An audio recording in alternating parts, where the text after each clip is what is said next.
Back here at home, members of an Edmonton mosque are praying for the victims in Paris. The Ahmadiyya Muslim Community condemning Friday's attacks, saying it goes against everything they're taught. Amanda Anderson reports.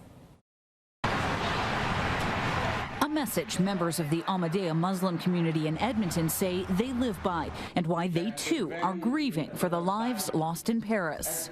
This brutal and inhuman attack can only be condemned in the strongest possible terms.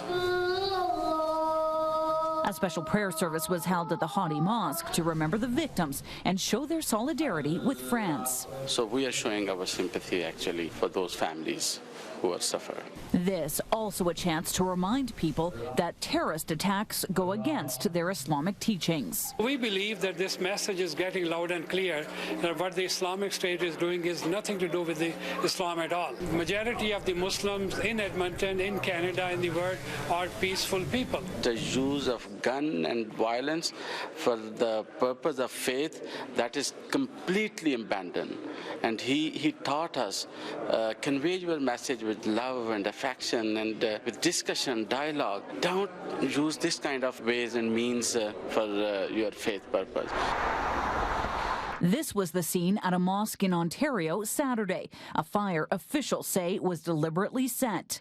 Although members of this Muslim community understand people's fears, they also say it's difficult not to live in fear themselves. Our fear is logical and natural, so we focus more on prayers so that our inside is satisfied that people are peaceful. They say their international Muslim community leader has met with several government officials in Europe to find ways to put an end to the violence caused by the Islamic State.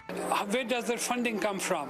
Where do they get their guns and everything? So I think this has to be examined, that we have to cut off their lifeline and then try to tell them this is totally wrong.